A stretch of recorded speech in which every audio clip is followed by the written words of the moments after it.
ایمان والو پورے اسلام میں داخل ہو جاؤ۔ اب پورے اسلام کا مزاج کیا ہے؟ ما کان لمؤمن ولا مؤمنۃ اذا قضى اللہ ورسولہ امرا ان یکون لهم الخیرۃ من امرهم۔ یہ مزاج اسلام ہے، جب اللہ اور اس کا رسول کوئی حکم دے دے تو پھر سرنڈر ہے، پھر یہ نہیں جی گزارا نہیں، زمانہ بدل گیا ہے، ٹائم بدل گیا ہے، ویلو نو ویکھو، رفتار نو ویکھو، اس پر پھر کوٹا ہے۔ جب اللہ کہہ چکا ہے سود منع ہے، تو اب کوئی لاجک نہیں چلے گی۔ جب اللہ کے رسول نے کہا کہ میں نے سود کو اپنے قدموں کے نیچے دفن کر دیا، حجۃ الوداع، آخری حج کا آخری خطبہ، کہ میں سود کو اپنے قدموں تلے دفن کر رہا ہوں، سب سے پہلے اپنے چچا عباس کا سود ختم کرتا ہوں۔ یوم ترجف الراجفہ تتبعها الرادفہ قلوب یومئذ واجفہ ابصارها خاشعہ یقولون ائنا لمردودون فی الحافرہ اذا كنا عظاما نخرہ قالوا تلک اذا کرۃ خاسرہ فانما هی زجرۃ واحدہ فاذا هم بالساہرہ۔ کتنی ہیبت اور طاقت ہے یہاں قرآن کے لہجے میں، جو وہ آخرت کو بتا رہا ہے اور اللہ کے سامنے کھڑے ہونے کو بتا رہا ہے، اور ہر آدمی اپنا سب کچھ لے کر اللہ کی بارگاہ میں حاضر ہے۔ اس کو بتانے کے لیے قرآن کے لہجے میں ایک ہیبت آئی ہے۔ کل یعمل شاکر، چلو چلو کرو جو کرنا ہے کرو۔ اللہ کہہ رہا ہے کرو، میں دیکھ رہا ہوں، تمہارا اللہ دیکھ رہا ہے کہ اس کو راضی کر کے کون چل رہا ہے، اسے ناراض کر کے کون چل رہا ہے۔ تو میرے عزیزو، ایک پورے اسلام کی شکل ہے، کچھ عبادات ہیں۔ بنی الاسلام والا خمس، ہماری بنیاد میں 5 چیزیں ہیں۔ لا الہ الا اللہ محمد رسول اللہ کی گواہی دینا، نماز پڑھنا، روزہ رکھنا، حج کرنا، زکوٰۃ دینا، حج کرنا، یہ 5 ہمارے بنیادی اعمال ہیں، جس میں ایمان 24 گھنٹے فرض ہے، نماز 5 دفعہ فرض ہے، روزہ سال میں 1 مہینہ فرض ہے، زکوٰۃ اور حج مالداروں پر فرض، اور حج میں مالدار ہونے کے ساتھ صحت مند ہونا بھی ضروری ہے، بیمار ہو معاف۔ تو حج میں گنجائش ہے، زکوٰۃ میں گنجائش ہے کہ غریب نہیں دے گا، مالدار دے گا، اور روزے میں گنجائش ہے، بیمار ہو تو چھوڑ دو بعد میں رکھ لو، سفر میں ہو چھوڑ دو، چاہے صحت مند بھی بعد میں رکھ لو۔ جس چیز میں گنجائش نہیں وہ نماز ہے۔ ایمان 24 گھنٹے فرض ہے، نماز میں گنجائش کوئی نہیں، 5 وقت فرض ہے۔ تو میں آپ سب بچے بچیوں سے کہوں گا، اپنی پہلی بنیاد تو ہے کہ اپنے اندر نماز داخل کرو۔ میرے نبی دنیا میں تشریف لائے، کیا پیغام دیا؟ جاتے ہوئے کیا پیغام دیا؟ پہلا ہو، ورنہ انسان اور جانور میں کوئی فرق نہیں، بلکہ اللہ کہتا بل ہم اضل، یہ جانوروں سے بدتر ہیں، چونکہ جانور تو اللہ کو منت ہے، اللہ کی تسبیح پڑھتا ہے، اللہ کو یاد کرتا ہے، اور انسان ہو کر اذان کی آواز سنتا ہے اور بیٹھا ہوتا ہے۔ تو میرے رب نے، میرے نبی نے ہم سب کو، آپ سب کو، آپ ہماری نئی نسل ہیں، اپنی بنیادیں ٹھیک کر لو، موت پیچھے پیچھے ہے، نہ جوان کو دیکھتی ہے نہ بوڑھے کو دیکھتی ہے۔ تو ایک آپ سب کی نماز زندہ ہو، کوئی بے نمازی نہیں۔ ایک ایسا فریضہ ہے، جب آپ دنیا سے جا رہے تھے اور آخری لمحات تھے اور آپ نے ملک الموت کو روح قبض کرنے کی اجازت دے دی، تو اس وقت آپ نے 2 باتیں فرمائیں، الصلاۃ وما ملکت ایمانکم، میری امت ایک نماز نہ چھوڑنا، ایک اپنے نوکروں کے ساتھ بدتمیزی نہ کرنا۔ نوکر کو فارغ کر دینے کا کہا، لیکن بے عزت کرنے سے روکا۔ میرا ملازم صحیح کام نہیں کر رہی، یہ بڑے تاجر بیٹھے ہیں، ان کا طریقہ کیا ہے؟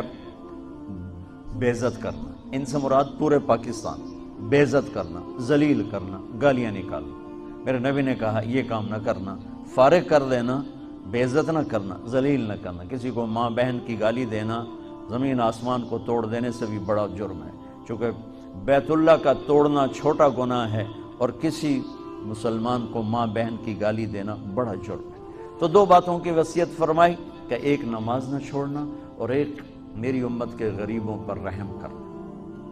تو جو پہلی میری بات یہ ہے کہ آپ سب میں کوئی، آپ کا ٹیچر، آپ کا عملہ، آپ میں کوئی بے نمازی نہ ہو. کبھی چھوٹ جائے قضا پڑھ لو. ہمارے آگے کے وارڈن اسکول میں نا، تو وہ تھے نمازی اور تھے بھی بڑے سخت. میں نے ان سے بڑی مار کھائی ہوئی. تو وہ نماز انہوں نے کمپلسری کر دی، اور جو نہیں آتا تو اس کی پٹائی ہوتی تھی. تو اب لڑکوں میں نماز کا شوق تو تھا نہیں، ذہن بنا کے کام کرایا جاتا ہے. ڈنڈے سے تھوڑا انسان کام کرو، تو کھوتا ہے جو ڈنڈے نال چلتا ہے بندہ، تو سوٹے نال نہیں چلتا. تو عشاء کی نماز ہو رہی تھی اور میں بالکل آخری صف میں کھڑا تھا. سردیاں تھیں. تو میرا روم میٹ بھی تھا، اللہ اس کی بخشش فرمائے، فوت ہو گیا ادھر مرید کے کا، اچھے ذمہ دار فیملی کا تھا، جاوید نذیر. اور میرے ساتھ ہی اس کا بیڈ تھا. تو اس نے میرے ساتھ آ کے نماز کی نیت باندھی. ہمارے وارڈن کا نام تھا طالب حسین، یاد ہے طالب. اب اس نے اونچی آواز میں نماز کی نیت شروع کی، 4 رکعت نماز فرض عشاء واسطے طالب حسین دے اللہ اکبر. اب میں بھی تو واسطے طالب حسین تھا، میں نماز میں کھڑا ہوا، میں نماز میں نے کہا ایک ہی کیتا ہی. وہ کہتا ہے اسی طرح میں طالب حسین دی پڑھدا پیا، میں کڑا اللہ دی پڑھدا پیا. اللہ اکبر. رکوع. تو بچوں پہلی بنیاد ہے نماز ٹھیک کرو، اللہ سے تعلق ٹھیک کرو. نماز تمہیں سکھائے گی کہ پالنے والا اللہ ہے. الحمدللہ رب العالمین. پالنے والا اللہ ہے. اس بنیاد پر پھر اسلامی تجارت چلے گی. جن بنیادوں پر آپ کو پڑھایا جا رہا ہے، ان بنیادوں پہ اسلام کی تجارت آ ہی نہیں سکتی.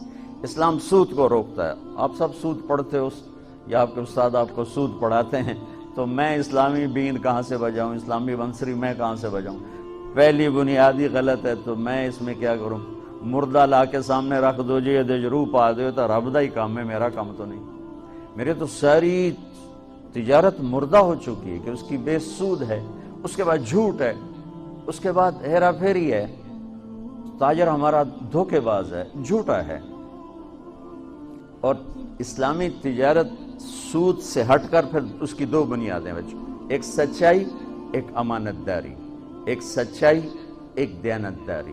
لیکن میرے دیس کا تاجر نہ سچ بولتا ہے، نہ دیانت داری سے کام کرتا ہے. تم سب انہی کے پاس جا کے نوکریاں کرو گے، تم کہاں سے سچ بولو گے، یا تم کہاں سے دیانت داری سے چلو گے؟ اسلام پہلے اللہ کو رب مانتا ہے، مسلمان اللہ کو رب مانتا ہے. وَفِي السَّمَاءِ رِزْقُكُمْ، میرا رزق آسمان میں ہے.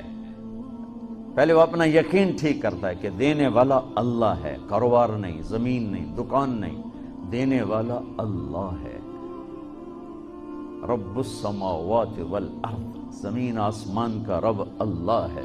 تو بچوں پہلی بنیاد ہے پالنے والا اللہ ہے، رزق اللہ دیتا ہے، پیسے سے نہیں، دکان سے نہیں، کاروبار سے نہیں، ذمہ داری سے نہیں، ڈگریوں سے نہیں. رزق اللہ کے خزانوں سے آتا.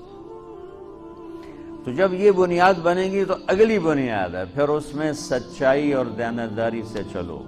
اگر آپ مجھ سے اسلام پوچھو نا 2 لفظوں میں، کہ 2 لفظوں میں اسلام بتاؤ، تو میرے پاس ہیں سچائی اور دیانتداری. اور آپ مجھ سے پوچھو کفر 2 لفظوں میں بتاؤ، دنیا کا کفر 2 لفظوں میں بتاؤ، تو میرے پاس 2 لفظ ہیں، جھوٹ اور دھوکہ. جھوٹ اور دھوکے بازی یہ ساری دنیا کا کفر ہے، اور سچائی اور دیانتداری یہ ساری دنیا کا اسلام ہے. سارا اسلام 2 لفظوں میں بند ہو جاتا ہے، اور پوری دنیا کا کفر 2 لفظوں میں بند ہو جاتا ہے. جھوٹ بولنا، دھوکہ دینا. جھوٹ بولنا، دھوکہ دینا. میرے نبی پاک صلی اللہ تعالی علیہ وسلم وضو فرما رہے تھے، تو صحابہ آپ کے وضو کا پانی نیچے سے لے رہے تھے. کوئی پی رہا ہے، کوئی سینے پہ مل رہا ہے، کوئی ہاتھوں پہ مل رہا ہے. تو آپ نے فرمایا کیوں کر رہے ہو؟ ما یحملکم علی ھذا، ایسا کیوں کر رہے ہو؟ کہ حبا للہ ولرسولہ، کہ ہمیں اللہ اس کے رسول سے پیار ہے اس لیے کرتے. تو آپ نے فرمایا میں بتاؤں سچی محبت کسے کہتے ہیں؟ میں بتاؤں. وہ محبت جو اللہ اس کا رسول قبول بھی کرے، اور وہ محبت جو اللہ رسول کے ہاں پسندیدہ بھی ہو، اور تمہاری محبت بھی قبول ہو اور اللہ بھی تم سے پیار کرے، وہ بتاتا ہوں۔ کہا جی کیا ہے؟ تو آپ نے فرمایا من سر ان یحب اللہ ورسولہ ویحبہ اللہ ورسولہ، اگر تم یہ چاہتے ہو کہ اللہ اور اس کا رسول تم سے پیار کریں اور تم بھی اللہ اس کے رسول سے پیار کرو، تو صرف ہے وضو دے پانی پینے نال کم نہیں بڑھنا، اسے 3 کام کرنے پڑیں گے۔ جی کیا کیا ہیں؟ کہ فَلْيَصْدِقِ الْحَدِيثَ إِذَا حَدَّثَ، اسے زندگی بھر سچ بولنا ہوگا، جھوٹ نہیں بولے گا۔ اللہ اس کے رسول کی بارگاہ میں محبت کو حاصل کرنے کی پہلی نشانی کیا ہے؟